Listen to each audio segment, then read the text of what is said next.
Good morning વિદ્યાર્થી મિત્રો, કેમ છો બધા? મજામાં ને? ગયા લેક્ચરની અંદર આપણે વસ્તુઓના જૂથ બનાવતા શીખ્યા હતા, બરાબર છે? આપણે પ્લાસ્ટિકનું બનાવેલું જૂથ હતું, પ્લાસ્ટિકની વસ્તુઓનું, લાકડાની વસ્તુનું બનાવેલું જૂથ હતું, બરાબર છે? પછી રસોઈમાં વપરાતું જૂથ હતું, ભણવા માટેના જે સાધનો છે એનું આપણે એક જૂથ બનાવેલું. એટલે થોડી ઘણી બધી વસ્તુઓના આપણે અલગ અલગ પ્રકારે જૂથ બનાવતા શીખેલા છીએ, બરાબર? હવે આજે આપણે એનાથી આગળની શરૂઆત કરવાના છીએ કે દરેકે દરેક જે પદાર્થ છે એ પદાર્થ આપણને કઈ કઈ વસ્તુઓમાંથી મળે, એટલે કે પદાર્થ જે છે તે શાનો બનેલો હોય છે તેની આપણે આજે વાત કરવાના છીએ. એક સરસ મજાના કોષ્ટક દ્વારા શીખવાના છીએ, બરાબર છે? તો ચાલો આપણે ઝટપટ શરૂઆત કરી દઈએ. તમારું પહેલું જે કોષ્ટક છે વસ્તુઓ અને તે જેમાંથી બનેલ છે તે પદાર્થો, બરાબર છે? વસ્તુના નામ આપણે અહીં વારાફરતી લખતા જઈશું અને વસ્તુ જે છે તે શામાંથી બનેલી છે તે પદાર્થોના પણ આપણે નામ લખતા જઈશું, બરાબર છે? તમને પણ તમારા મગજમાં કોઈક આઈડિયા આવતી હોય, બરાબર છે, તો તમે પણ વિચારી રાખવાનું, બરાબર? ચાલો તો શરૂઆત કરી દઈએ આપણે વસ્તુઓની, બરાબર છે? તો પ્લેટ એટલે શું કહેવાશે? થાળી, બરાબર? પ્લેટ એટલે ડીશ, થાળી, ખ્યાલ આવે છે? તો સાની બનેલી તરત તમારા મગજમાં વિચાર આવવા માંડશે, કદાચ તમને લોકોને યાદ આવી પણ ગઈ હશે, બરાબર છે? તો ચાલો આપણે જોઈ લઈએ. આ સાની ડીશ છે, સાની બનેલી છે? સ્ટીલની, ખરું ને? ત્યારબાદ આ સાની છે? કાચની બનેલી ડીશ છે, બરાબર? ત્યારબાદ આ સાની છે? પ્લાસ્ટિકની બનેલી ડીશ છે.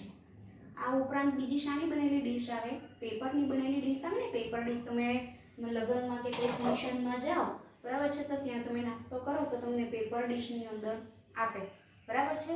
તો લખી દઈએ આપણે કે જે પ્લેટ જે છે, થાળી જે છે તે શાની બનેલી હોય છે, બરાબર છે?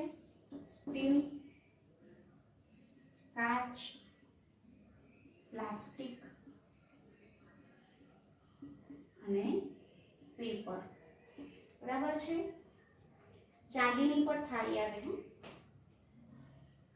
જુદી જુદી ધાતુઓની. પછી તાંબાની પણ આવે, તાંબાની ડીશ પણ આવે.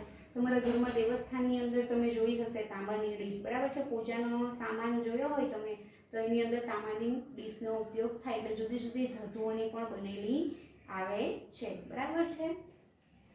ત્યારબાદ આપણે જે જોવાના છીએ ગ્લાસ,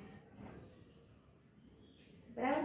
ગ્લાસ શાના બનેલા હોય? ચાલો વિચાર કરવા માંડો ફટાફટ, તરત મગજમાં આવી જાય તમને લોકોને, આવી જાય ને?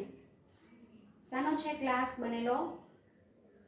તો કે ભાઈ ટીચર કાચનો, બરાબર? ત્યારબાદ આ શાનો છે ગ્લાસ? તાંબાનો. ત્યારબાદ આ સ્ટીલનો અને પ્લાસ્ટિકનો. પેપરના પણ આવે કપ, તમે ચાના કપ પેપરના જોયા હશે, બરાબર છે? તો લખી દઈએ આપણે ગ્લાસ જે છે તે શાના છે? સ્ટીલના, કાચના, પ્લાસ્ટિકના, તાંબાના અને પેપર,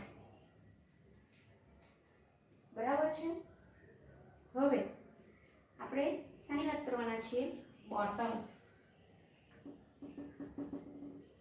બોટલની વાત કરીએ તો શાની આવે? સ્ટીલની બનેલી બોટલ આવે, બરાબર? આ સ્ટીલની બોટલ છે. આ શાની બોટલ છે? પ્લાસ્ટિકની બોટલ છે. આ ઉપરાંત શાની બોટલ આવશે? કાચની બોટલ આવે ને, શોસ આવે ને તમારો, બરાબર છે? તે શામાં આવે? કાચની બોટલમાં આવે. તમે તમારી ઘરે જોઈ જ હશે, બરાબર છે? લખી દઈએ આપણે સ્ટીલ, પ્લાસ્ટિક અને કાચ. ખ્યાલ આવે છે ને તમને લોકોને? કઈ વસ્તુ જે છે તે સાની સાની બનેલી હોય છે. ઇન જનરલ તમને લોકોને ખ્યાલ જ હોય બરાબર છે કે કઈ આ સાની વસ્તુ છે, આ સાની વસ્તુ છે, પણ આપણે કોઈ દિવસ એવું બધું બહુ ધ્યાન પર નહીં લેતા હોય બરાબર છે. તો આપણે આવી રીતે પણ જૂથ બનાવી શકીએ બરાબર ને. હવે વાત કરવાના છીએ વાટકી. ચાલો વિચાર કરો, સાની સાની બનેલી હશે વાટકી.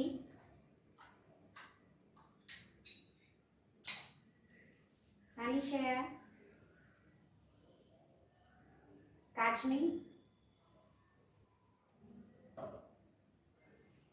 આ છે સ્ટીલની અને આ છે મેલેમાઇન. તમારા ડિનર સેટ આવે ને, આગળ મેં તમને કીધેલું હતું બરાબર છે. પ્લાસ્ટિકની પણ આવે વાટકી બરાબર છે. લખી દઈએ આપણે કાચ, સ્ટીલ, મેલેમાઇન અને પ્લાસ્ટિક. ઓકે, પછી શાની વાત કરીએ આપણે? મૂર્તિ.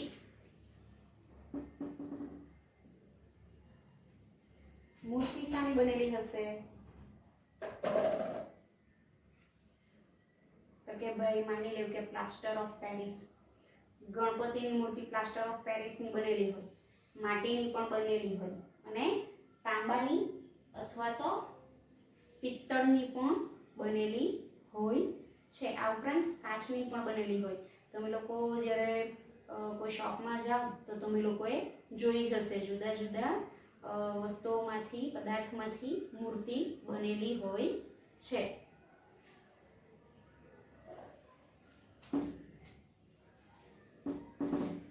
લખીએ આપણે માટીની, પછી પિત્તળની, કાચ અને પ્લાસ્ટર ઓફ પેરિસ ની બનેલી મૂર્તિઓ હોય છે. સમજાય છે તમને લોકોને? કોઈ વસ્તુ એક લઈએ આપણે તો એ જુદા જુદા પદાર્થોની બનેલી હોય છે બરાબર છે. હવે આપણે વાત કરીએ બોલ પેન. બોલ પેન તો તમને બધાને ખ્યાલ જ હશે બરાબર છે. સાની છે તો કે ભાઈ પ્લાસ્ટિકની છે અને આ સાની છે ધાતુની એટલે કે સ્ટીલની છે. એની અંદર આવે રિફિલ એ તો પ્લાસ્ટિકની જ આવે બરાબર.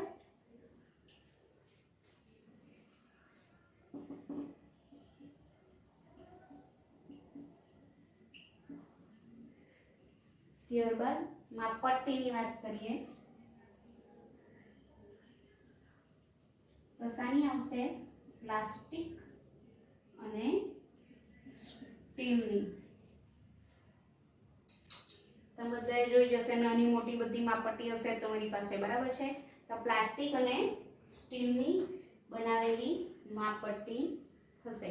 પછી વાત કરીએ ચમચી. સાની છે? સ્ટીલની અને પ્લાસ્ટિકની બરાબર.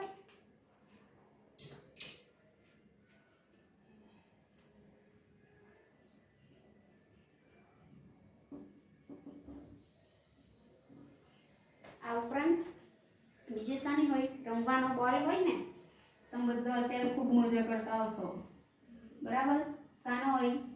રબરનો બનેલો હોય, પ્લાસ્ટિકનો બનેલો હોય, પછી સીઝનનો બોલ હોય, ક્રિકેટર લોકો રમે તે બરાબર છે.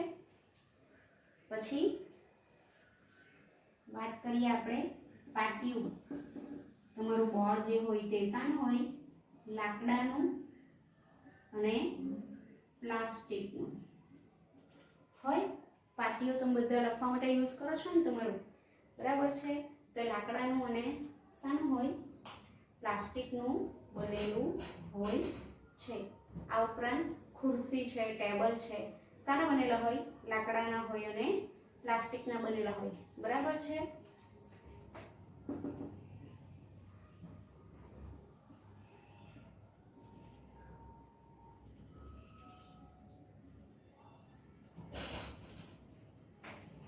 Photo frame.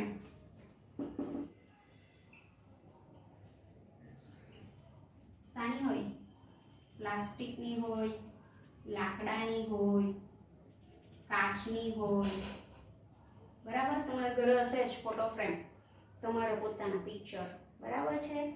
તો ઘણી બધી વસ્તુઓ જે છે તમારા ઘરમાં જ તમને મળી રહી, બરાબર છે. અથવા તો બહાર તમે જુઓ તો એક જ વસ્તુ જે છે તે ઘણા બધા પદાર્થોમાંથી બનેલી હોય છે. આપણે તમારાથી ખાલી અમુક સિલેક્ટેડ વસ્તુની જ વાત કરી, બરાબર છે. પણ હવે તમે કોઈ વસ્તુ હોય તેને તમારે ધ્યાનથી જોવાની, બરાબર છે. ચંપલની વાત કરીએ આપણે. અત્યારે તો ચોમાસાની સિઝન હોય તો પ્લાસ્ટિકની ચંપલ હોય ને, અને બીજી ચામડાની, રેક્ઝિન પણ આવે, બરાબર છે. તમારું પાકીટ એ પણ ચામડાનું આવે, કાપડનું બનેલું આવે. જો આ જે છે તે કાપડનું બનેલું છે. પ્લાસ્ટિકના પણ આવે, પાઉચ આવે ને, બરાબર છે. તો એવી ઘણા બધા પદાર્થો જે છે, એવી ઘણી બધી વસ્તુઓ જે છે તે એક કરતાં વધારે પદાર્થોમાંથી બનેલી હોય છે, અને તે આપણે રોજિંદા જીવનમાં એનો ઉપયોગ કરતા જ હોઈએ છીએ, બરાબર છે. તો સમજ પડી ગઈ ને તમને વિદ્યાર્થી મિત્રો કે વસ્તુ અને તે જેમાંથી બનેલ છે તે પદાર્થો. ઘણી બધી વસ્તુઓની આપણે વાત કરીએ અને ઘણા બધા પદાર્થોમાંથી બનેલી છે, આજે આપણે જોઈ લીધું, બરાબર છે. અને તમને લોકોને આમાં ખ્યાલ પણ આવી જ ગયો હશે, બરાબર છે.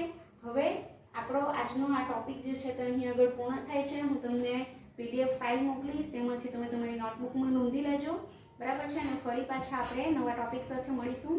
ત્યાં સુધી આવજો, બાય બાય, થેન્ક યુ.